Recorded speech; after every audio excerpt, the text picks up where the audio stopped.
Bismillahirrahmanirrahim. Welcome back to Business Mathematics 2. Today we will do lecture number 20 of this course, which is about antiderivatives and rule of integration. सबसे पहले हम ये देखते हैं कि last lecture में हमने क्या किया था, उसके बाद आज क्या करेंगे और उसके बाद हम स्टार्ट करेंगे लेक्चर। लास्ट लेक्चर में सेक्शन 17.2 कवर किया हमने अबाउट ऑप्टिमाइजेशन एडिशनल एप्लीकेशंस। 17.1 में हमने रेवेन्यू कॉस्ट और प्रॉफिट एप्लीकेशंस देखी थी। फिर 17.2 में एडिशनल एप्लीकेशंस की थी थ्रू एग्जांपल्स। तो हमने कुछ एग्जांपल्स की थी जिसमें ऑप्टिमाइजेशन टेक्निक जो हमने प्रीवियस लेक्चर्स में लर्न की हैं, ठीक है, उसको इम्प्लीमेंट कैसे किया जाता है ये हमने देखा था, ठीक है, जिसमें रियल एस्टेट का था और इस तरह की कोई 2-4 एग्जांपल्स थी। और 2-3 एग्जांपल्स मैंने आपसे भी कहा था कि आप खुद भी देखिए इस बुक में, जो कि आपको और प्रैक्टिस थोड़ी सी दे देंगी ऑप्टिमाइजेशन की। तो उम्मीद है कि आपने वो देखी होंगी और आपको वो टॉपिक समझ आ गया होगा। तो ये हमारा जो था, इसके साथ ही जो है वो चैप्टर नंबर 17 ख़त्म हो गया था last time.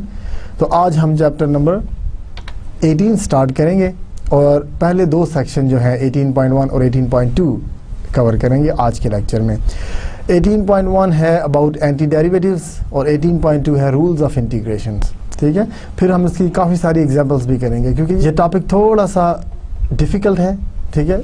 Difficult in the sense कि एक नई चीज़ है, आपने पहले नहीं देखी होगी और इसमें कुछ चीज़ें याद भी करनी पड़ती हैं, मेमोराइज करनी पड़ती हैं और बहुत सारे रूल्स हैं, इसलिए उनको थोड़ा सा याद रखने के लिए भी प्रैक्टिस की ज़रूरत पड़ती है।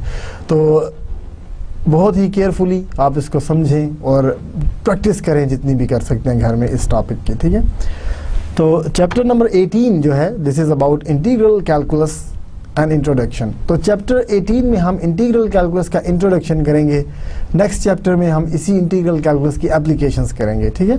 तो जो चैप्टर के ऑब्जेक्टिव्स हैं, introduce the nature and methods of integral calculus. सबसे पहले तो हम नेचर समझेंगे कि है क्या इंटीग्रल कैलकुलस और फिर उसकी मेथड्स जो हैं उसके। Then we will present selected rules of integration and illustrate their use, illustrate other methods of integration which may be appropriate when basic rules are not, ठीक है। तो sometimes basic rules नहीं implement होते तो हमें कुछ और rules की भी मदद लेनी पड़ती है, तो हम उनको भी देखेंगे इसमें। मेन जो टॉपिक्स हैं, anti derivatives, rules of integration, additional rules of integration, other techniques of integration and differential equation. तो बेसिकली है सब कुछ इंटीग्रेशन ही है ये, ठीक है, लेकिन हर सेक्शन के हिसाब से ये लिख दिया। 5 सेक्शंस हैं तो इसमें डिफरेंट सेक्शंस के टॉपिक्स लिख दिए हम कि पहले हम एंटी डेरिवेटिव का कॉन्सेप्ट देखेंगे, रूल्स ऑफ इंटीग्रेशन, फिर हम एडिशनल रूल्स करेंगे, डिफरेंशियल इक्वेशन को भी थोड़ा बहुत टच करेंगे। In this chapter, we will introduce a second major area of study within the calculus, which is called integral calculus. अगर आपको याद हो तो पहले चैप्टर्स में हमने डिफरेंशियल कैलकुलस पढ़ी थी और उस वक्त भी जब हमने कैलकुलस स्टार्ट की थी तो आपको कहा था कि 2 मेजर एरियाज होते हैं कैलकुलस के, एक डिफरेंशियल और एक इंटीग्रल कैलकुलस। डिफरेंशियल कैलकुलस का ताल्लुक जो है वो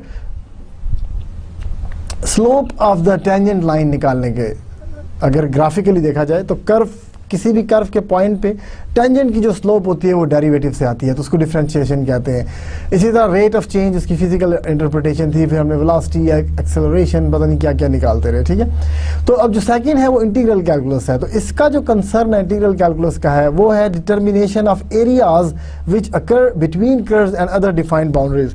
तो एरियाज, प्लेन एरियाज निकालने के लिए इंटीग्रेशन यूज होती है। देखिए ये ज्योमेट्रिकल एस्पेक्ट है इसका।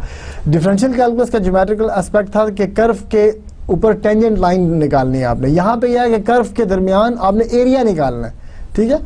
Also, if the derivative of an unknown function is known, integral calculus may provide a way of determining the original function. यानी कि किसी फंक्शन का डेरिवेटिव आपको गिवन है ना, तो आप ओरिजिनल फंक्शन कैसे निकालेंगे ये इंटीग्रल कैलकुलस बताता है आपको, ठीक है। तो these are the main things which we will cover in.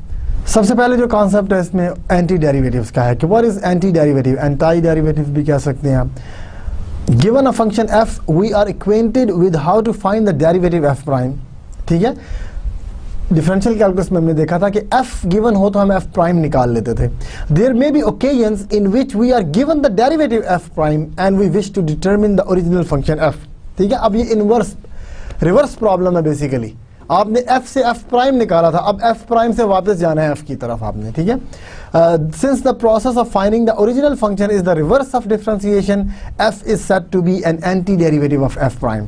तो जब देखें f का डेरिवेटिव f प्राइम था तो वापस आए तो एंटी डेरिवेटिव लिया तो दोबारा f आ गया, इसका मतलब है f जो है वो f प्राइम का एंटी डेरिवेटिव है, f प्राइम f का डेरिवेटिव था, f प्राइम का एंटी डेरिवेटिव हो गया, ठीक है। Consider the derivative f prime of x equal to 4. By using a trial and error approach, it is not very difficult to conclude that the function 4x has the derivative of the form of equation 1. ऐसे ही है ना, देखें अगर मैं इसका derivative लूँ, ये जो fx हमने 4x लिखा है इसका डेरिवेटिव 4 है, ठीक है। तो इसका मतलब है कि ये fx इक्वल टू 4x जो है ये एंटी डेरिवेटिव कहलाएगा आपके 4 का, ठीक है। Another function having the same derivative is 4x plus 1। अगर आप 4x प्लस 1 को डिफरेंशिएट करें तब भी आपके पास 4 ही आएगा।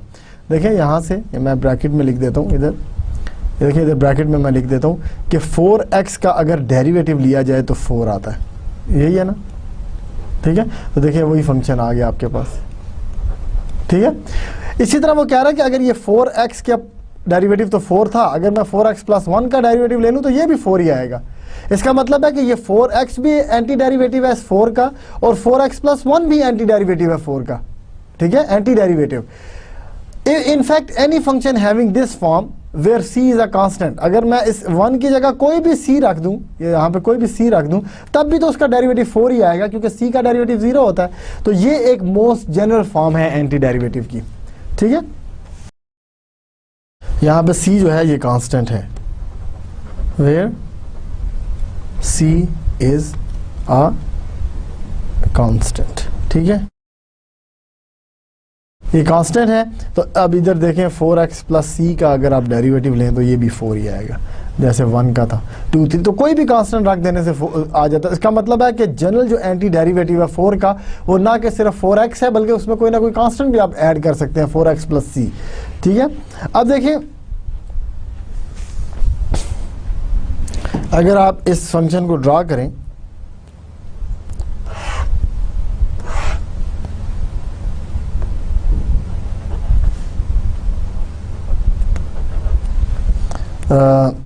फोर एक्स जो है वो 1 के ऊपर 4 है ना, तो इस तरह ये एक स्ट्रेट लाइन आएगी, ये 4x है, ठीक है। अगर मैं 4x में 1 ऐड कर दूं तो ये लाइन थोड़ी सी ऊपर ट्रांसलेट हो जाएगी इस तरह, एक और कुछ कांस्टेंट ऐड कर दूं तो एक और लाइन आ जाएगी जिसके पैरेलल है, क्योंकि स्लोप चेंज नहीं हो रही ना, स्लोप 4 ही है एवरी टाइम। सी को चेंज करने से सिर्फ पूरी की पूरी लाइन ऊपर और नीचे ट्रांसलेट हो जाती है, स्लोप चेंज नहीं होती। तो ये डिफरेंट वैल्यूज के लिए आया है, ठीक है। ये आपके पास 4x माइनस 8 है, ये 4x माइनस 4 है, ये 4x था, ये 4x प्लस 4 है और लास्ट वन 4x प्लस 8 है। तो देखिए c की डिफरेंट वैल्यूज लेने से, यानी कि यहाँ पे हमने c को 0 था, यहाँ पे c 4 है, यहाँ पे c 8 है, इसी तरह नेगेटिव 8 है, नेगेटिव 4 और नेगेटिव 8 है, ठीक है। यहाँ पे c 4 है और यहाँ पे c 8 है, ठीक है।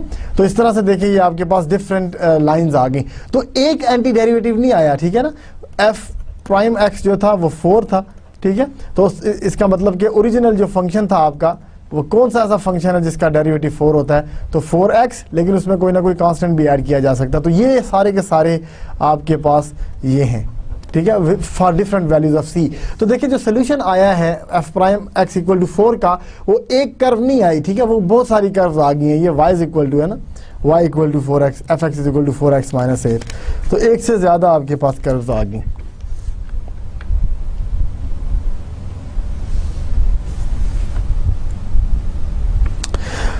इसी तरह एक और example, find the anti derivative of f prime of x which equal to 2x minus 5।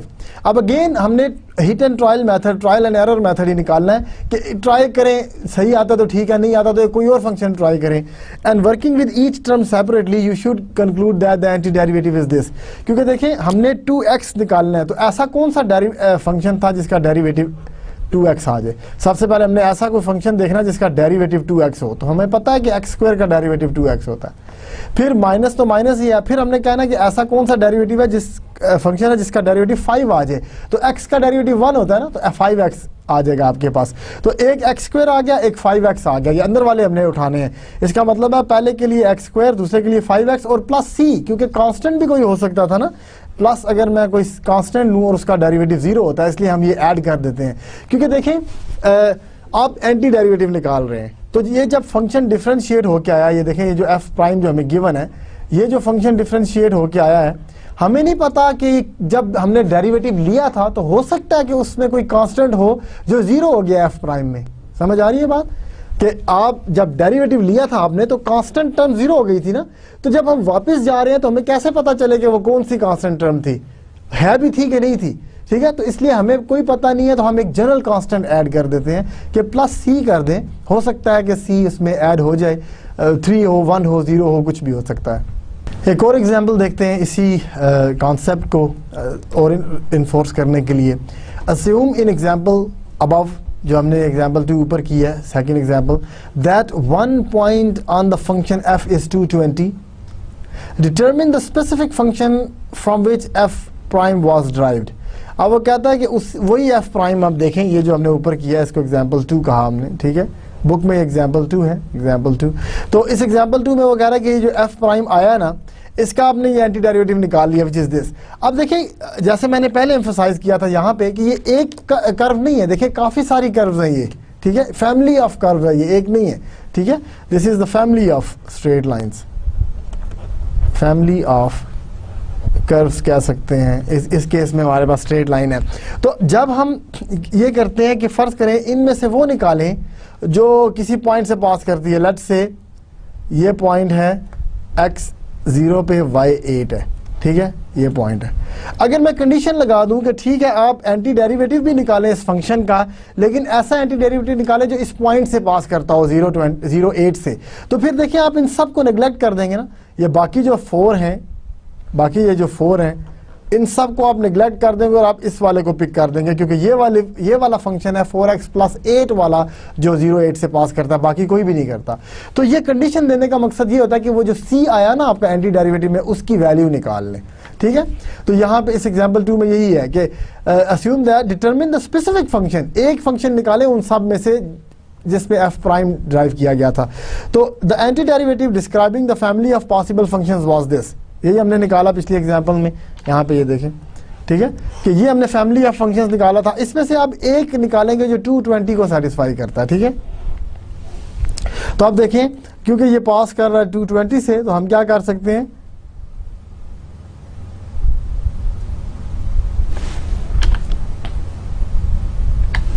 Since 220 lies on the graph of f of x, ठीक है,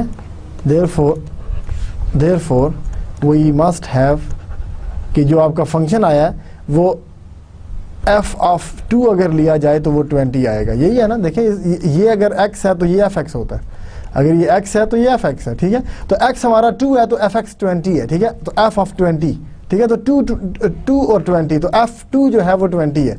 अगर f की वैल्यू मैं 2 पे लूँ तो वो 20 आती है, लेकिन हमारी f की वैल्यू क्या थी 2 के ऊपर, ये f(x) है, x square minus 5x plus c। तो इसका मतलब है कि 2 square minus 5x plus c जो है ये 20 के इक्वल आना चाहिए। ऐसा ही हुआ ना कि x की जगह हमने 2 रिप्लेस कर दिया, तो ये 20 आना चाहिए। तो देखिए यहाँ से आपके पास c की वैल्यू मिल जाएगी, तो यह है -6, उधर जाके +6 हो जाएगा, तो c जो है वो 26 आ गया, ठीक है, c 26 आ गया। देयरफॉर आपके पास जो वैल्यू आई, सो c हमारे पास 26 आ गया। देयरफॉर f ऑफ x जो रिक्वायर्ड फंक्शन था वो क्या आया, x स्क्वायर माइनस 5x। अब c नहीं बल्कि 26 लिख दें, क्योंकि अब हमारे पास वैल्यू भी आ गई उसकी। तो देखिए एक कंडीशन या एक पॉइंट फिक्स करने से हमारे पास c की वैल्यू आ जाती है, ठीक है, इज़ द रिक्वायर्ड फंक्शन। लिहाजा रिक्वायर्ड फंक्शन हमारा ये है, ठीक है, c के बगैर, c की वैल्यू डिटरमिन करने के बाद हमारे पास ये फंक्शन आ गया, ठीक है। इसके बाद रेवेन्यू और कॉस्ट फंक्शंस जो हमने पढ़े थे लास्ट प्रीवियस सेक्शंस में, आप फैमिलियर हैं अब इन फंक्शंस के साथ। तो आपको याद होगा कि हमने मार्जिनल रेवेन्यू और मार्जिनल कॉस्ट पढ़ा था, जिसकी डेफिनेशन डेरिवेटिव्स थे। अगर आप रेवेन्यू फंक्शन का डेरिवेटिव लें और कॉस्ट फंक्शन का डेरिवेटिव ले लें तो ये रेवेन्यू जो है मार्जिनल रेवेन्यू और मार्जिनल कॉस्ट कहलाएंगे ये, ठीक है। तो अब देखें, अगर हमें रेवेन्यू मार्जिनल रेवेन्यू और मार्जिनल कॉस्ट गिवन हो तो हम क्या ओरिजिनल कॉस्ट और रेवेन्यू फंक्शंस निकाल सकते हैं, ठीक है। तो मार्जिनल कॉस्ट जो थी वो डेरिवेटिव थी, तो अगर मैं एंटी डेरिवेटिव ले लूं तो ओरिजिनल कॉस्ट फंक्शन निकल आएगा, ठीक है। तो कई दफा क्वेश्चंस में मार्जिनल कॉस्ट गिवन होती है, कॉस्ट नहीं, तो हमें उसका एंटी डेरिवेटिव लेना पड़ता है कॉस्ट फंक्शन निकालने के लिए। If we have an expression for either marginal revenue और marginal cost, the respective anti-derivatives will give the total revenue and total cost functions, ठीक है। तो ये एक चीज है। यहां से हम एक एग्जांपल देखते हैं, marginal cost motivating scenario. The function describing the marginal cost of producing a product is this, ये मार्जिनल कॉस्ट है, where x equals the number of units produced. It is also known that total cost equals 40,000 when x is equal to 100. जब quantity 100 है तो cost आपकी 40,000 है, ये हमें पता है। तो ये वो पॉइंट है, कंडीशन, कि आपने जब एंटी डेरिवेटिव लेंगे तो उसमें एक कांस्टेंट आएगा, आर्बिट्ररी कांस्टेंट, उसकी वैल्यू निकालने के लिए ये कंडीशन दे दी है हमें, determine the total cost function, ठीक है। अब देखें, to determine the total cost function we must first find the anti derivative of the marginal cost function और C X is equal to this. तो ये हमने एंटी डेरिवेटिव लिया। अब देखें, x है ना, हमने कहा था कि डेरिवेटिव x बन जाए, तो अगर मैं x स्क्वायर का डेरिवेटिव लूं, x स्क्वायर का डेरिवेटिव, तो ये तो 2x आता है, मुझे ये 2 नहीं चाहिए इधर। इसका मतलब है कि आप इधर 1/2 डिवाइड कर दें, ठीक है ना। तो ये 1/2 x स्क्वायर का अगर आप डेरिवेटिव लेंगे तो अब ये सिर्फ x आएगा, ठीक है, क्योंकि 2x और 2 आपस में कैंसिल हो जाएंगे तो x बच जाएगा। इसी तरह 100 है तो 100 के साथ x आ जाएगा प्लस अ कांस्टेंट, ठीक है। तो ये आपके पास आ गया, x square by 2 equal to, ये प्लस है, माइनस है, प्लस। तो anti derivative of that marginal cost function is x square by 2 plus 100x plus c, ठीक है, प्लस 100x प्लस c आपके पास आ गया। अब ये देखें, दोनों ये इसका x स्क्वायर बाई 2, इसका 100x और कांस्टेंट ऑफ जो हम निकालते हैं एंटी डेरिवेटिव का, given that c of 100 is 40,000। ये वो स्टेटमेंट है जो वर्ड्स में लिखी हुई थी, हमने इसको मैथमेटिकली लिख दिया।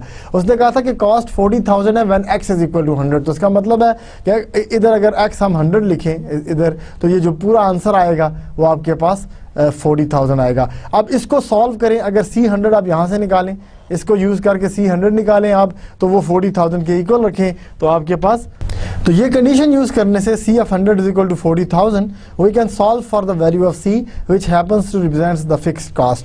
आप देखें, c 100 हम निकाल लेते हैं, c of 100 equal to 40,000 है आपके पास।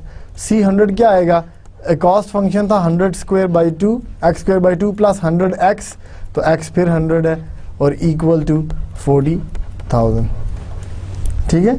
तो ये आपके पास वैल्यूज आई। अब अगर यहाँ से आप निकालें तो ये क्या है, 100 square which is 10,000 by 2, 5,000 plus 10,000 15,000 आ जाएगा, 25,000 to 15,000, ये आ गया आपके पास 15,000 प्लस c भी था इधर, प्लस कांस्टेंट ऑफ इंटीग्रेशन, तो प्लस c इक्वल टू 40,000, ठीक है।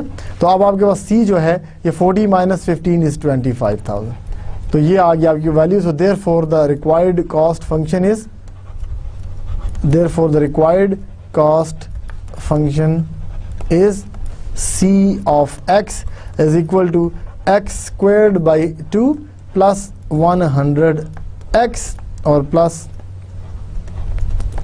25,000, ठीक है। तो c की वैल्यू हमने रिप्लेस कर दी है, जो हमने निकाली थी c की वैल्यू वो c की जगह रिप्लेस कर दी, तो ये हमारा टोटल कॉस्ट फंक्शन आ गया, ठीक है। तो this was one of the applications of anti derivative.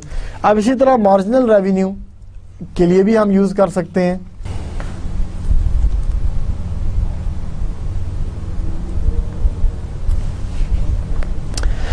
इसी तरह हम एक एग्जांपल मार्जिनल रेवेन्यू के लिए भी देख सकते हैं. The marginal revenue function for a companies product is this. Marginal revenue 50,000 minus x, where x equals the number of units produced and sold. If total revenue equals 0 when no units are sold, determine the total revenue function of the product. ठीक है. अब फिर condition भी दी हुई है कि अगर x 0 है तो रेवेन्यू भी 0 है. ऑफ कोर्स अगर कुछ भी आप सेल नहीं करेंगे तो रेवेन्यू तो कुछ भी नहीं है ना. ठीक है.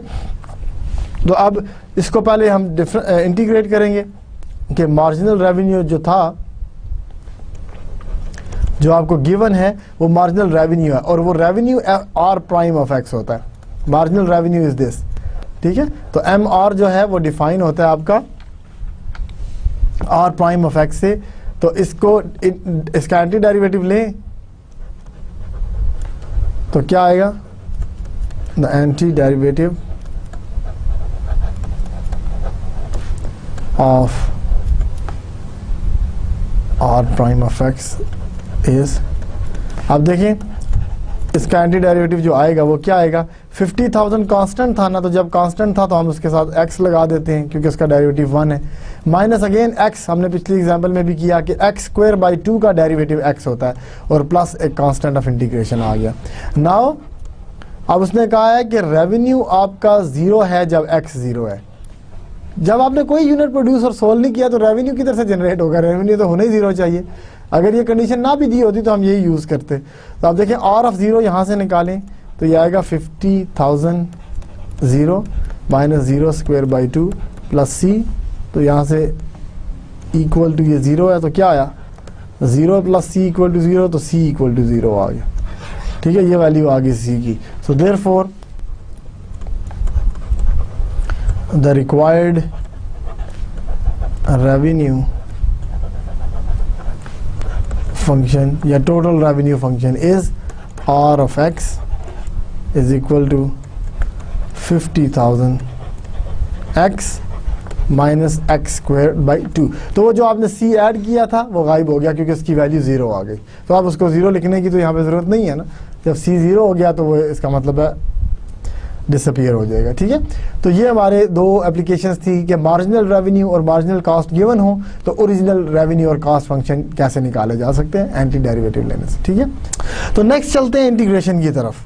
ठीक है. रूल्स ऑफ इंटीग्रेशन, ये आपका सेकंड सेक्शन है, रूल्स ऑफ इंटीग्रेशन. लेकिन सबसे पहले ये देखें कि इंटीग्रेशन क्या है. What is integration? The process of finding anti derivative is called integration. जैसे हमने डेरिवेटिव के प्रोसेस को क्या कहा था? डिफरेंशिएशन. के the process of finding the derivative is differentiation. The process of finding the anti derivative is called integration. इसका मतलब है integration is the reverse of differentiation. ठीक है. डिफरेंशिएशन से f प्राइम आते हैं, इंटीग्रेशन में f प्राइम से वापस f में चले जाते हैं. ठीक है. और अब हम इसका एक नोटेशन भी यूज़ करेंगे. जैसे डेरिवेटिव की नोटेशन प्राइम यूज़ की थी और d बाई डी एक्स भी यूज़ की थी, यहाँ पे भी इसकी होती है notation. The family of functions obtained through this process is called indefinite integral. अब ये भी याद रखना है कि जब हम एंटी डेरिवेटिव किसी का निकालते हैं उसको इनडेफिनिट इंटीग्रल भी कहा जाता है. The notation integral F x d x, ये इंटीग्रल साइन है. ठीक है. ये देखें, ये जो प्रोलॉन्ग एस है, एस की तरह का होता है ये एस, लेकिन एस नहीं लिखते हम, इसको प्रोलॉन्ग कर देते हैं, यानी इस तरह सीधा करके ऐसे कर देते हैं. ये इंटीग्रल साइन है आपका. ठीक है. इस और एफ एक्स जिस फंक्शन को आप इंटीग्रेट कर रहे हैं और ये है विद रिस्पेक्ट टू एक्स. जैसे differentiation with respect to x होती थी ना, इसी तरह ये integration with respect to x d x से मिलती है. ये इंटीग्रल साइन है. ठीक है. और जिसको ये इंटीग्रल साइन है, इंटीग्रेशन जिस फंक्शन को इंटीग्रेट किया जाता है उसको इंटीग्रैंड कहते हैं. ठीक है. This notation is often used to indicate the indefinite integral of the function. The symbol integral is the integral sign, f is the integrand. ये देखें जो फंक्शन गिवन था ना वो इंटीग्रैंड कहते हैं उसको. इसको इंटीग्रेट करना है हमने तो ये इंटीग्रैंड है. And d x as we will deal with it indicates the variable with respect to which the integration process is performed. ठीक है. Two verbal descriptions of the process: integrate the function f with respect to the variable x, or find the indefinite integral of f with respect to x, mean the same thing. ठीक है.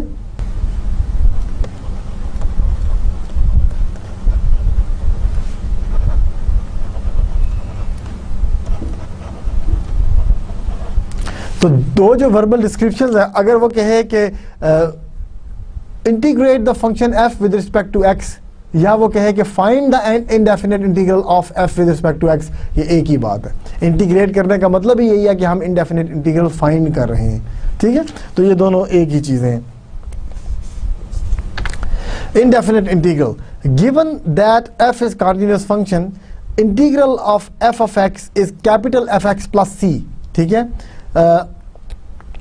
if f prime of x is equal to f of x, अगर ये जो हमारा answer आया ना, हमारा answer, इसका डेरिवेटिव अगर f है ना जो गिवन है, तो फिर हम इसको इंटीग्रल कहते हैं। यही काम करते रहे ना। देखें प्रीवियस एग्जांपल्स में क्या करते थे हम, कि हम देखते थे कि आंसर क्या है जिसका डेरिवेटिव गिवन फंक्शन हो, ठीक है। तो इसमें जो राइट साइड है इसका डेरिवेटिव f of x होगा एक्चुअली इस पूरी चीज का। In this definition c is termed as the constant of integration, ठीक है। क्योंकि जब भी हम किसी फंक्शन का एंटी डेरिवेटिव लेते हैं या इंटीग्रेट करते हैं तो एक कांस्टेंट आ जाता है जिसको हम कांस्टेंट ऑफ इंटीग्रेशन कहेंगे, ठीक है। तो ये कोई भी एंटी डेरिवेटिव है, ये जो fx है ये एंटी डेरिवेटिव है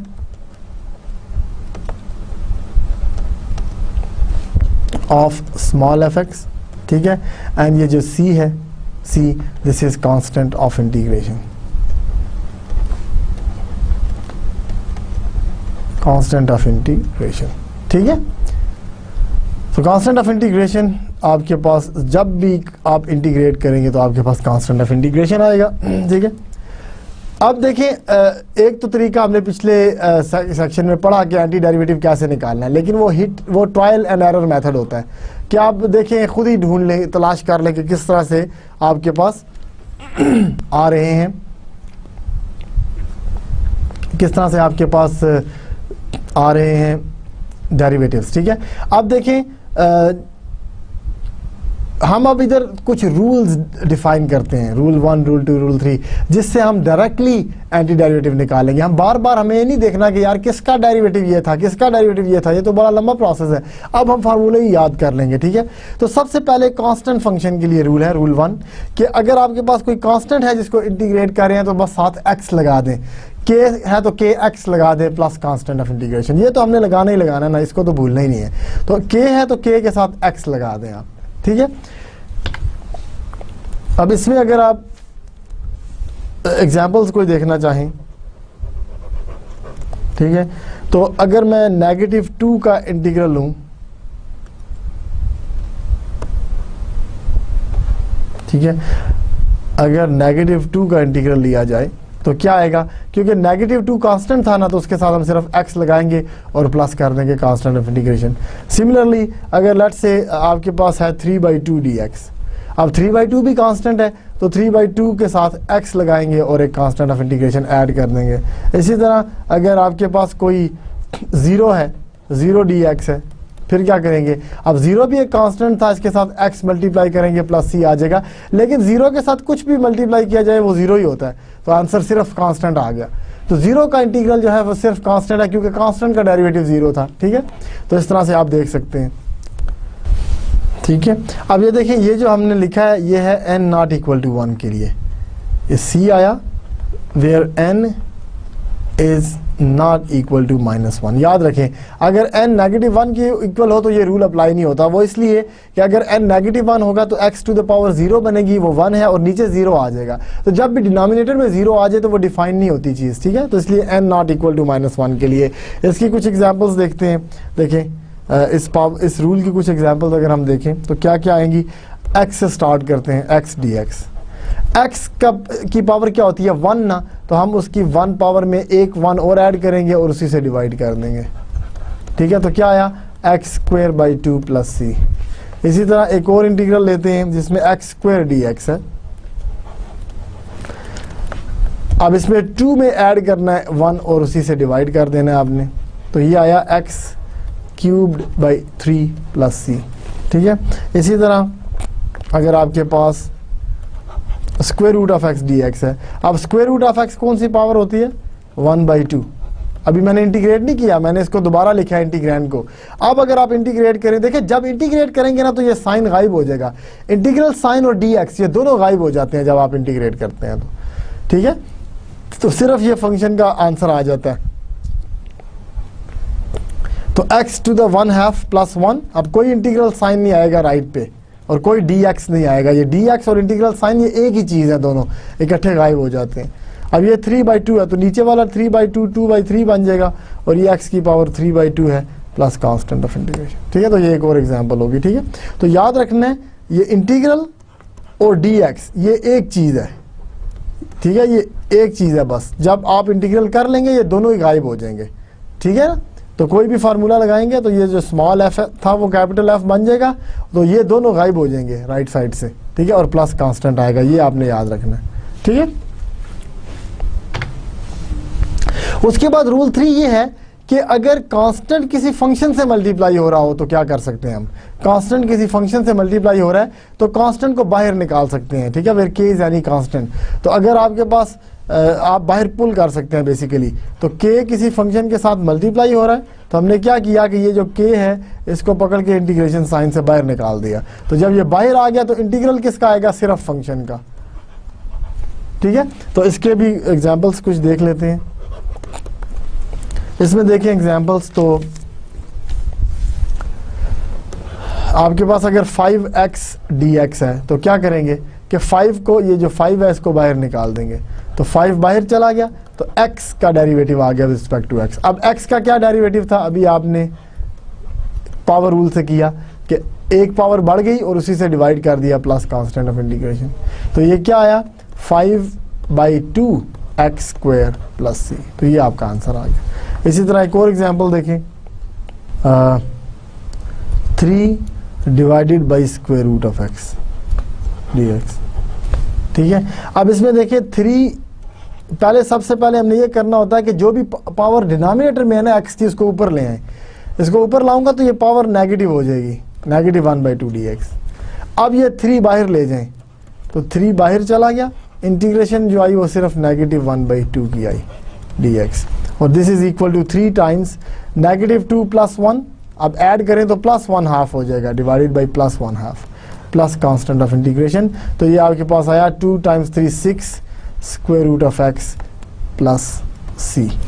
ठीक है, अच्छा इसमें चेक भी कर सकते हैं, अगर आपने एग्जाम्पल किया ना, आपने एक क्वेश्चन किया और राइट साइड पे ये आंसर आ गया, चेक कैसे किया जा सकता है, अपने आंसर को चेक ऐसे किया जा सकता है कि जो आपका आंसर आया ना राइट साइड पे, इसका डेरिवेटिव लें, इसका जो डेरिवेटिव है ना ये आपके इंटीग्रैंड के इक्वल होना चाहिए। तो अगर मैं इसका डेरिवेटिव ले लूँ तो 6 ही है, ये x टू द पावर 1/2 का अगर मैं डेरिवेटिव लूँ तो 1/2 x to the power 1/2 minus 1 ये बन जाएगा, और c का डेरिवेटिव 0 आ गया। ठीक है, आप देखें ये क्या आया, 6/2 इज 3 और x टू द -1/2 नीचे जाके x टू द 1/2, तो देखिए वही फंक्शन आया ना जो जिसको इंटीग्रेट करना था। तो ये इसका मतलब है हमारा आंसर ठीक था कि जो ये जो आंसर आया इसका डेरिवेटिव यही है, तो इसका मतलब है कि हमने एंटी डेरिवेटिव सही निकाला ना। जब आप इंटीग्रेशन करें आंसर का डेरिवेटिव आपके ओरिजिनल फंक्शन के इक्वल आना चाहिए, ये चेक है। अगर चेक आपकी मर्जी है आप ज़बानी भी कर सकते हैं, साइड पे कर सकते हैं, ताकि आपको कंफर्म हो जाए कि मैंने जो काम किया वो ठीक किया। ठीक है,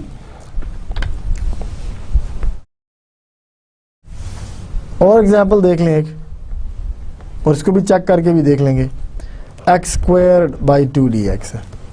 अब देखिए ये जो 1/2 है इसको बाहर ले जाने की जरूरत नहीं है, इसको आप ऐसे लिख सकते हैं ना 1/2 x² dx, यही मतलब होता है ना x²/2 का। अब 1/2 ये पूरे का पूरा कांस्टेंट है तो 1/2 बाहर चला जाएगा, अंदर क्या बचा x² dx। तो आप उसको इंटीग्रेट करें, पावर रूल लगाएं। पावर रूल क्या कहता है कि एक पावर इंक्रीज कर दें उसी से डिवाइड कर दें प्लस कांस्टेंट, तो ये आपके पास आया x³ 6 प्लस कांस्टेंट। अगर इसको भी आप चेक करना चाहें कि आपका आंसर ठीक है कि नहीं, तो आप जो राइट साइड पे आपके पास आंसर आया है उसका डेरिवेटिव ले लें। तो डेरिवेटिव क्या होता है 3x² और जो 1/6 है वो तो उधर ही रहेगा ना, 1/6 कांस्टेंट है, x³ का डेरिवेटिव 3x² आ गया प्लस c का डेरिवेटिव 0, तो 3 2 are 6, तो आंसर आपके पास आया x²/2। तो देख लें ये वही x²/2 है, ये देख लें। ठीक है, x²/2 तो इसका मतलब है हमारा आंसर ठीक है, ये जो हमने ये निकाला था ये आंसर दुरुस्त है। ठीक है जी, तो ये इस तरह से आप इंटीग्रेशन कर भी सकते हैं और उसके आंसर को चेक भी कर सकते हैं। ठीक है,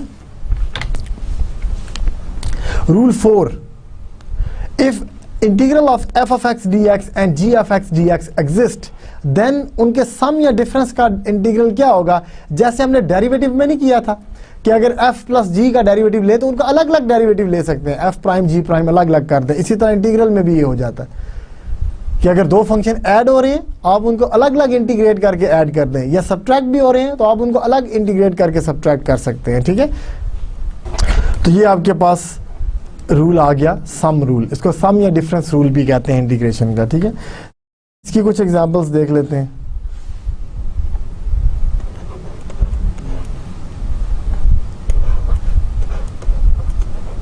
three x minus six D x, ये एग्जाम्पल एक देखते हैं। ठीक है,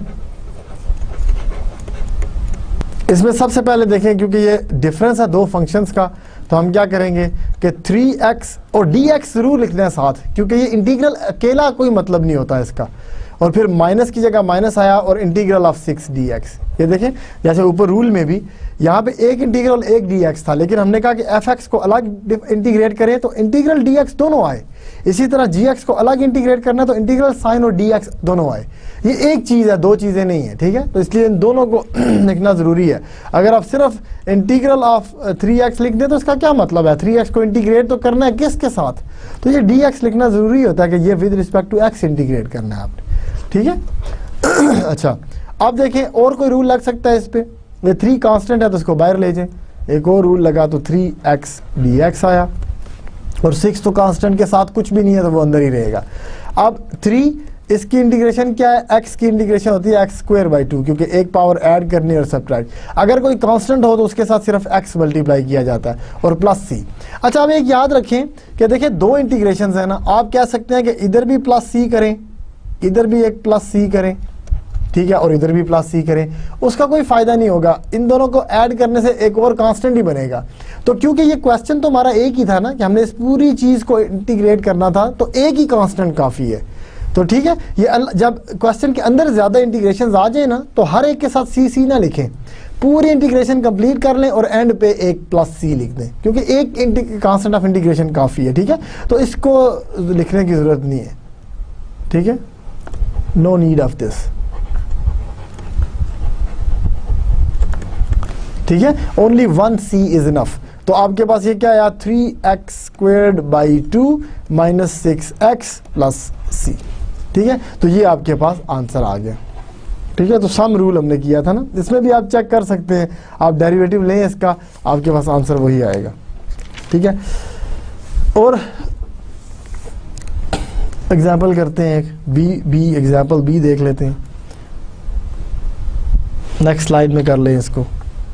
example B, integral of 4x square minus 7x plus 6 dx।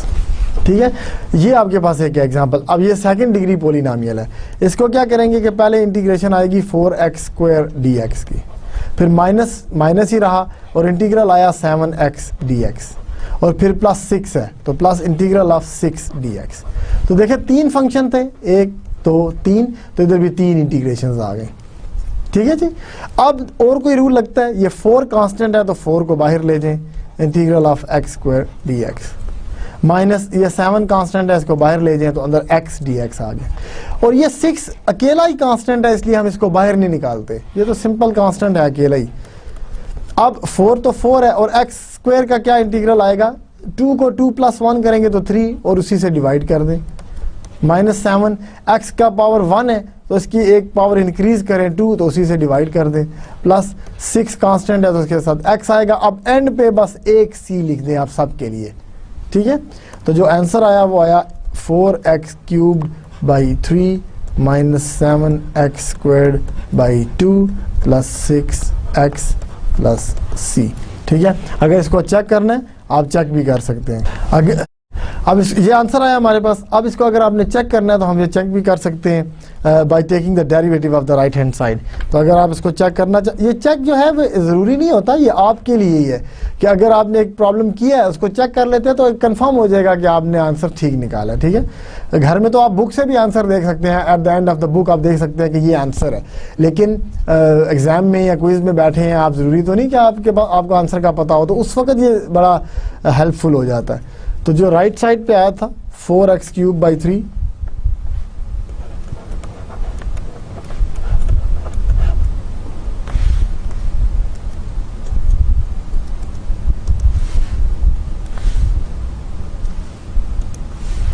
-7x² 2 plus 6x plus c, ये आपका आया था इंटीग्रल। तो इसका डेरिवेटिव ओरिजिनल फंक्शन के इक्वल होना चाहिए। तो 4/3 कांस्टेंट है, x³ का डेरिवेटिव 3x² -7/2 कांस्टेंट है, x² का डेरिवेटिव 2x प्लस 6 कांस्टेंट है, x का डेरिवेटिव 1 प्लस c का डेरिवेटिव 0। अब देखिए 3 और 3 कैंसिल हो गया, ये आया 4x², 2 और 2 कैंसिल हो गया, ये आपके पास आया -7x और प्लस 6। अब ये क्या इंटीग्रांड के इक्वल है कि नहीं, देख लें। 4x² -7x प्लस 6 और ये देख लें 4x² -7x प्लस 6। इसका मतलब है कि आंसर का डेरिवेटिव इसके इक्वल है, लिहाजा ये एंटी डेरिवेटिव हमने ठीक निकाला, इंटीग्रेशन हमने ठीक की। ठीक है, तो इस तरह से आप चेक भी कर सकते हैं साथ साथ और सब कुछ। ठीक है,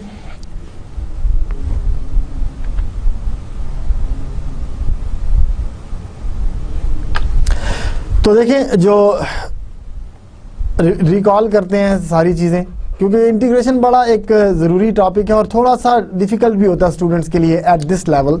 आपका पहला दूसरा सेमेस्टर है बीबीए का, तो इस लेवल पे डेफिनेटली ये थोड़ा सा डिफ़िकल्ट टॉपिक होगा आप लोगों के लिए। तो इसकी जितनी भी प्रैक्टिस की जाए वो कम है। एक्सरसाइज में जितने प्रॉब्लम 50 प्रॉब्लम्स दिए हुए हैं आप सारे के सारे कर डालें। 50 नहीं तो कम से कम ऑड प्रॉब्लम्स कर लें, 1 3 5 7 9 25 प्रॉब्लम्स। टाइम नहीं लगेगा, 25 मिनट हो सकता है आपको 1 घंटा लग जाए, 1.5 घंटा लग जाए, लेकिन 1-1.5 घंटा अगर आप स्पेंड कर लेंगे अभी, ठीक है, नेक्स्ट लेक्चर सुनने से पहले अगर आप ये कर लेंगे तो गारंटी देता हूँ कि आपको इंटीग्रेशन कभी भूलेगी नहीं। ठीक है, तो ये चीज़ें प्रैक्टिस के साथ आती है, आप जितनी प्रैक्टिस करें उतनी कम है। ठीक है, और आज ही से स्टार्ट करें, ये नहीं कि आप कहें कि ठीक है बाद में कर लेंगे कभी। ठीक है, बाद में जो चीज़ छोड़ दी वो गई। तो देखिए हमने क्या कहा था कि अगर f आपके पास गिवन फंक्शन है और आप उसका डेरिवेटिव लेते हैं तो f प्राइम आता है। तो ये क्या है, ये है डिफरेंशिएशन, ऐसा ही है ना। अब अगर f प्राइम गिवन हो और आपने वापस जाना हो f की तरफ, तो उसको एंटी डिफरेंशिएशन कह सकते हैं, हम उसको इंटीग्रेशन कहते हैं। ठीक है, एंटी डिफरेंशिएशन, उल्टा रिवर्स प्रोसेस ऑफ डिफरेंशिएशन। इसमें अब हमने नोटेशन जो यूज की, हम तो f से ही स्टार्ट लेते हैं ना, f प्राइम से तो नहीं। तो ठीक है, इसका मतलब है कि इंटीग्रेशन में हम क्या करते हैं कि आपके पास एक गिवन फंक्शन होता है f, आप उसको इंटीग्रेट करते हैं। ठीक है, इंटीग्रेट करते हैं, आपके पास एक कैपिटल F, ये हम नोटेशन यूज करते हैं कि कैपिटल F आ जाता है। ठीक है, कैपिटल F आ जाता है और इसमें हम एक कांस्टेंट ऐड भी करते हैं। वेयर ये जो कैपिटल F है ये कैसे आया कि इसका जो डेरिवेटिव है वो आपके ओरिजिनल फंक्शन के इक्वल है। जब भी ये चीज़ ट्रू होगी तो ये इंटीग्रल है, इसीलिए हम चेक भी करते रहे। हमारे पास जो आंसर आता था हम उसका डेरिवेटिव लेके चेक करते थे कि क्या ओरिजिनल फंक्शन के इक्वल है कि नहीं, यानी कि ये वाली चीज़ सेटिस्फाई करते थे। ठीक है, यूज दिस फॉर चेक। तो फिर हमने क्या किया, कि हमने रूल्स डिफाइन किए। ठीक है, कुछ रूल्स हमने डिफाइन किए। ठीक है, रूल्स, इनको जब हमने यूज किया तो हमने देखा कि हम इंटीग्रेशन जो है वो डायरेक्ट निकाल सकते हैं without using f prime of f equal to x। कि आपके पास अगर कोई भी फंक्शन fx गिवन है तो वो आपको कैपिटल fx प्लस c दे देगा बाय यूजिंग सम रूल्स। ठीक है, जिसमें कांस्टेंट रूल था कि k dx जो सा वो k टाइम्स x आ जाता है और फिर ऐड कर लेते हैं c। अगर x n है dx तो हम x n plus 1 over n plus 1 कर लेते हैं प्लस c, और ये तभी ट्रू है अगर n नॉट इक्वल टू -1 हो। इसी तरह जब हमारे पास दो फंक्शंस ऐड हो रहे थे, f प्लस g हो रहा है dx, ठीक है, तो हम कहते हैं कि इनके अलग अलग इंटीग्रल्स ले लें, f dx करें प्लस g dx करें। ठीक है, और अगर इधर माइनस है तो इधर माइनस आ जाएगा। ठीक है, फिर हमने कांस्टेंट रूल भी लिया कि अगर k किसी फंक्शन के साथ मल्टीप्लाई हो रहा है तो k बाहर निकाल लें और फंक्शन को इंटीग्रेट कर दें। ठीक है, तो इन रूल्स की मदद से हमने पोलिनोमियल्स, एटलीस्ट पोलिनोमियल फंक्शंस तक हम इंटीग्रेट करने के काबिल हो गए हैं। ठीक है ना, तो ये सारी चीज़ें ज़हन में रखते हुए थोड़ी सी और प्रैक्टिस कर लेते हैं, एक दो प्रॉब्लम और। देखिए मैं भी आपको काफ़ी प्रैक्टिस प्रॉब्लम्स करवा रहा हूँ, वजह यही है कि ये बिगिनिंग है, इंटीग्रेशन की बिगिनिंग। तो इसी बिगिनिंग पे ही अगर आप थोड़ी बहुत प्रैक्टिस करके अपने कॉन्सेप्ट्स को क्लियर कर लें, 100% कर लेंगे, तो it will really help you in next sections and chapters. ठीक है ना, and definitely in exams as well. तो देखिए एक एग्जाम्पल है 2 divided by cube root of x d x. ठीक है, आपने इंटीग्रेशन उस वक्त तक नहीं करनी जब हम इस इंटीग्रैंड को स्टैंडर्ड फॉर्म में ना ले जाएं। ठीक है, यानी एक्स ऊपर होना चाहिए, उसकी पावर कुछ होनी चाहिए इस फॉर्म में, तो उस वक्त तक आपने इंटीग्रेशन नहीं शुरू करनी, लिहाजा इंटीग्रल साइन अभी भी आएगा। अब ये क्या है नीचे, अगर क्यूब रूट का मतलब होता है पावर 1/3 dx, ऐसे ही है ना। अब नीचे जो है हमारे पास, ऊपर अगर आप रूल्स देखें, ये सारे रूल्स देखें आप, इनमें कोई ऐसा रूल है जिसमें x की पावर नीचे हो डिनोमिनेटर में और आप सॉल्व कर लें? नहीं है ना। तो डिनोमिनेटर में हमें कोई फायदा नहीं होता x की पावर का, इसका मतलब है इसके ऊपर लेके जाएं। जब इसको ऊपर ले जाएंगे 2 अपनी जगह पे है, x को ऊपर लेके जाएंगे तो इसकी पावर नेगेटिव हो जाएगी, साइन चेंज कर लेती है ना। अब ये स्टैंडर्ड फॉर्म में आया है। अब एक रूल अप्लाई करेंगे, इस 2 को बाहर ले जाएं और x की पावर नेगेटिव 1/3 dx आ जाए। अब ये पावर रूल है, क्योंकि देखिए ये पावर रूल है, इसमें x की पावर जो 1 के बराबर नहीं है, तो देख लें इसमें पावर नेगेटिव 1 नहीं है ना, नेगेटिव 1/3 है, इसका मतलब है हम रूल यूज कर सकते हैं, पावर रूल। ये आ जाएगा x to the power -1/3 plus 1 over -1/3 plus 1 and a constant of integration. अब 1 - 1/3 क्या होता है, 2/3, 3 - 1 2/3, तो ये आया 2 टाइम्स ये 2/3 है और नीचे भी 2/3 है, तो हम इस तरह तो नहीं छोड़ते, इसको 3/2 करना पड़ेगा हमें, तो ये आ जाएगा 2 टाइम्स 3/2 आ गया ऊपर और x की पावर 2/3। जब आप देखें रेसिप्रोकल आ जाता है ना, अगर एक चीज नीचे फ्रैक्शन डिवाइड हो रहा है उसको ऊपर लाना तो उल्टा कर देते हैं उसको। ठीक है, तो आंसर जो आपके पास आया देखें 2 और 2 कैंसिल हो गए, तो ये आया 3x to the power 2/3 plus c। अगर आपने इसको रूट की फॉर्म में लिखना तो ऐसे भी लिख सकते हैं कि x का स्क्वायर है और फिर उसका क्यूब रूट है। ठीक है, एक 2 जो पावर में जाती है और जो नीचे पावर 3 है वो रूट में जाती है, इस तरह भी आप लिख सकते हैं। ठीक है, चेक करना है तो चेक भी कर लें कि ये इसका डेरिवेटिव लें, 3x to the power 2/3 plus c का, ये जो आंसर था हमारा, हमने इसका ले लिया डेरिवेटिव, इसका डेरिवेटिव लें 3 एज इट इज है, इसका डेरिवेटिव आएगा 2/3 x टू द पावर 2/3 -1, यही डेरिवेटिव होता है ना, nx n -1, 3 कैंसिल हो गया, 2 आया, और ये क्या है 2/3 -1 इज 1/3 -1/3। अब सॉरी इसका डेरिवेटिव तो 0 हो गया, ये तो खत्म हो गया। ठीक है, अब आप इसको नीचे ले जाएं तो ये x टू द पावर +1/3 हो गया, और +1/3 का मतलब क्या है कि ये क्यूब रूट ऑफ x है। तो देख लें ये वही फंक्शन है जो हमारा ओरिजिनल इंटीग्रेशन में था ये। ठीक है, तो इसका मतलब है हमारा ये जो आंसर हमने निकाला था, ये आंसर ये ठीक है। तो इस तरह आप चेक भी कर सकते हैं साथ ही। ठीक है, थोड़ी और एग्जांपल्स करते हैं, एक्सरसाइज में से मैं बुक क्वेश्चंस पिक कर रहा हूँ। ठीक है, तो आप इवन प्रॉब्लम्स हैं, जो पहले मैंने किया वो 22 था। अभी देखें कोई प्रॉब्लम ले लेते हैं, लेट्स से 18th प्रॉब्लम है, प्रॉब्लम नंबर 18 है आपकी एक्सरसाइज में। अगर इसको देखा जाए तो ये है 8x² 8x³ plus 6x² -2x plus 10 dx। ठीक है, तो अब इसमें आपने इंटीग्रल करना है, तो अब आप डायरेक्ट अगर करना चाहें, वैसे तो स्टेप सारे जो हैं वो यही है, 8 कांस्टेंट है, इंटीग्रल x³ का आ जाएगा और dx आ जाएगा, फिर प्लस ये 6 कांस्टेंट है तो इंटीग्रल x² का आ गया dx। देखिए हमें थोड़ी बहुत प्रैक्टिस हो गई है ना, तो अब हम डायरेक्ट भी स्टेप्स कर रहे हैं कुछ। पहले हम बीच में एक स्टेप करते थे कि इंटीग्रल इस पूरे का लिखते थे, फिर 8 को बाहर निकालते थे। तो अब क्योंकि हमारी प्रैक्टिस होती जा रही है तो अब हम इस तरह के काम कर सकते हैं।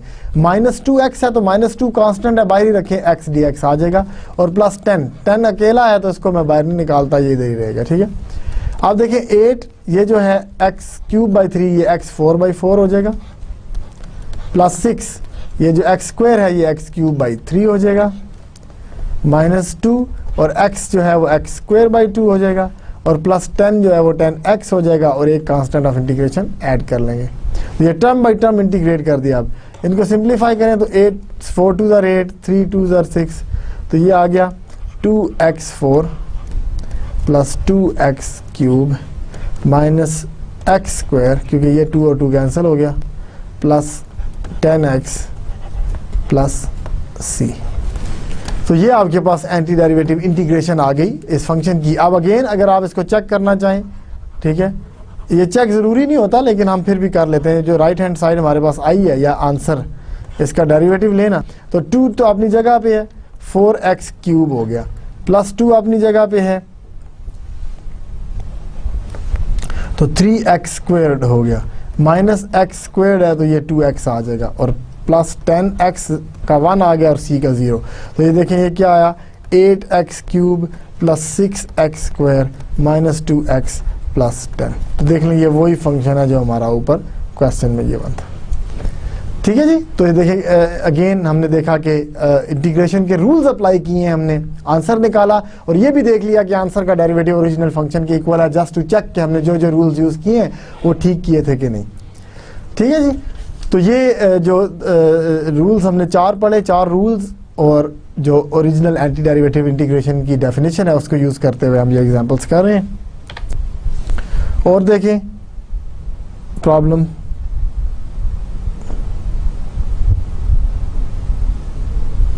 एक प्रॉब्लम नंबर 49 गिवन है।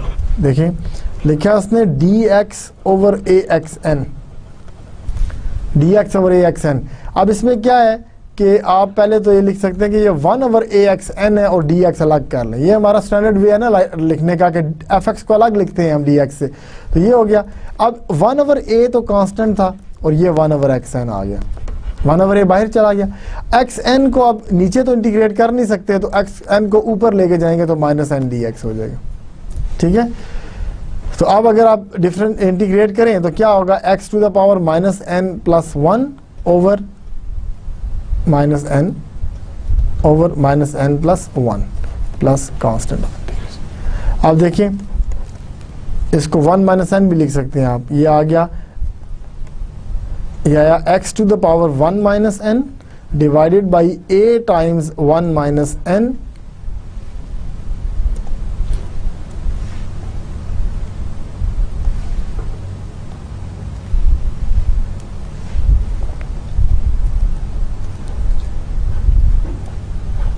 Divided by a times 1 - n plus c। और ये आंसर ट्रू है if n is not equal to 1, -1 के लिए नहीं 1, क्योंकि देखें अगर n और 1 के इक्वल हो गया तो 1 - 1 0 हो जाएगा और ये आपका एग्जिस्ट ही नहीं करेगी राइट हैंड साइड। तो इसलिए आंसर के साथ हमने ये चीज़ लिख दी कि ये आंसर है as long as your n is not equal to 1। अगर n 1 हो गया तो हम ये रूल नहीं अप्लाई कर सकते। ठीक है ना।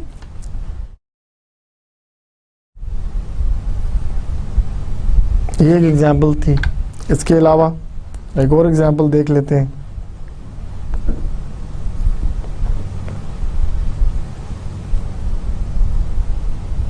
काफ़ी सिंपल हैं एग्जाम्पल्स ये सारी की सारी। 44 में देखें, कई दफ़ा पढ़ने में गलती कर देते हैं स्टूडेंट्स। ठीक है। ये देखें लिखा हुआ है, इस तरह से लिखा हुआ है -2dx डिवाइडेड बाई √x, इस तरह से लिखा हुआ है क्वेश्चन। तो अब इसमें मसला नहीं है क्योंकि dx बीच में होना चाहिए, इसको हम आखिर में लिख देते हैं। तो ये बेसिकली ये इस तरह है कि -2/√x, ये x है, ये आपका फंक्शन है और फिर ये dx है।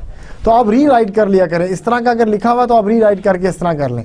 अब -2 कांस्टेंट था, बाहर चला गया, ये x को ऊपर लाना पड़ेगा, तो x की पावर 1/2 है ना, तो जब ऊपर लाए तो -1/2 dx होगी। अब आप इसको इंटीग्रेट कर सकते हैं बड़ा easily. -1/2 + 1 is +½ over +½ plus c, तो ये -4 हो जाएगा और √x प्लस c हो गया। ठीक है जी। तो ये 4 √x प्लस c आपके पास आ गया इंटीग्रल। तो यहाँ पे आप दोबारा से इसको चेक भी कर सकते हैं अगर करना चाहें तो राइट हैंड साइड जो आंसर है उसका डेरिवेटिव ले लें। डेरिवेटिव लेने से 4 तो एज इट इज़ है, ये x टू द पावर 1/2 है, तो 1/2 x टू द पावर -1/2 आ जाएगा, प्लस 0, 2 और 4 से कैंसिल हो तो ये आ गया और ये नीचे जाके √x। तो ये देख लें और ये देख लें, ये एक ही है ना। ठीक है। इसका मतलब है हमारा जो आंसर है वो करेक्ट है। ठीक है।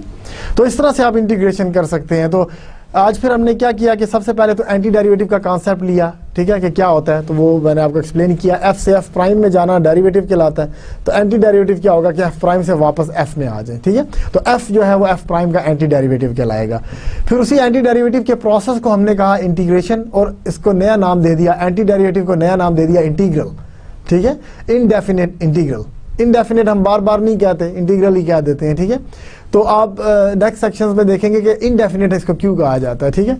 तो इंटीग्रल आ गया, तो किसी भी फंक्शन का इंटीग्रल जो है उसकी डेफिनेशन ये है कि अगर f का इंटीग्रल कैपिटल F है, तो उसका मतलब है कि कैपिटल F का डेरिवेटिव आपका ओरिजिनल फंक्शन f होना चाहिए। तो डेरिवेटिव और इंटीग्रल एक दूसरे का रिवर्स है, इनवर्स है, ऑपोजिट है, ठीक है। तो ये थी इंटीग्रेशन, और उसके कुछ रूल्स हमने पढ़े और काफ़ी सारी एग्जांपल्स भी की। अब मेरी भी आपसे रिक्वेस्ट यही है कि आप और भी एक्सरसाइज में से प्रॉब्लम्स पिक करें, खुद ही पिक करें और प्रैक्टिस करें, जितनी भी प्रैक्टिस हो सकती है करें। ये बहुत इंपॉर्टेंट है, बहुत इंपॉर्टेंट है, इतना मुश्किल नहीं है, लेकिन डेफिनेटली आपके लेवल पे मुश्किल लगता है ये टॉपिक। इसको जितनी प्रैक्टिस कर सकते हैं करें। तो आज जो हमने पढ़ा उसको रिव्यू कर लेते हैं। We started chapter 18 and covered sections 18.1 and 18.2. 18.1 was about anti-derivatives. हमने कुछ एंटी-डेरिवेटिव्स निकाले, फिर कुछ पॉइंट्स से हमने कर्व्स जो हैं वो फिक्स भी की कि जब एंटी-डेरिवेटिव निकाला जाता है तो वो एक नहीं बल्कि काफ़ी सारी कर्व्स को रिप्रेजेंट करता है सी की डिफरेंट वैल्यूज़ के लिए। तो अगर एक पॉइंट फिक्स कर दिया जाए तो फिर एक ही कर्व है जो उस पॉइंट से पास करेगी, बाकी सबको इग्नोर कर देंगे हम। तो बेसिकली जो कांस्टेंट है, कांस्टेंट ऑफ इंटीग्रेशन, उसकी वैल्यू निकल आती है कोई कंडीशन देने से, ठीक है। उसके बाद हमने रूल्स ऑफ इंटीग्रेशन पढ़े सेक्शन 18.2 में। रूल्स ऑफ इंटीग्रेशन जो आज हमने पढ़े थे वो 4 थे। एक तो कांस्टेंट रूल, कांस्टेंट का इंटीग्रल क्या होता है, पावर रूल पढ़ा हमने, फिर सम और डिफरेंस और कांस्टेंट मल्टीप्लिकेशन का भी, ठीक है। उनको यूज करते हुए हमने काफी सारे फंक्शंस के एंटी डेरिवेटिव्स निकाले, एटलीस्ट पोलिनोमियल्स तक हम पहुंच चुके हैं, ठीक है। तो एग्जांपल्स की हमने इन रूल्स को रीइंफोर्स करने के लिए। तो हम कंटिन्यू रखेंगे इसी इंटीग्रेशन को, इसी कॉन्सेप्ट ऑफ इंटीग्रेशन को नेक्स्ट चैप्टर सेक्शंस में। तो नेक्स्ट टाइम हम 18.3 और 18.5 कवर करेंगे। 18.3 में एडिशनल रूल्स ऑफ इंटीग्रेशन है कि अब मजीद रूल्स देखें। अब जो हमने आज एग्जाम्पल्स की हैं सिर्फ उसी तरह के तो फंक्शंस नहीं होते, फंक्शंस तो डिफरेंट भी होते हैं, प्रोडक्ट में होते हैं, क्वोशंट में भी होते हैं फंक्शंस। आज हम सीधे सीधे पढ़ते रहे, अगर कोई चीज़ क्वोशंट में है भी है तो ऊपर कांस्टेंट है तो हमें फ़र्क नहीं पड़ा, हम फंक्शन को ऊपर ले आए और उसको सिंप्लीफाई करके इंटीग्रेट कर दिया। या पोलिनोमियल्स थे, तो पोलिनोमियल्स बड़े अच्छे फंक्शन होते हैं, इनको कॉम्प्लिकेटेड या मुश्किल फंक्शन नहीं समझा जाता, ठीक है। तो पोलिनोमियल्स तक तो आज हमने इंटीग्रेशन सीख ली, ठीक है। इसके बाद हम और भी फंक्शंस की इंटीग्रेशन सीखेंगे, थोड़े से कॉम्प्लिकेटेड जो आज हमने स्टडी नहीं किए, ठीक है। तो ये था आज का हमारा लेक्चर।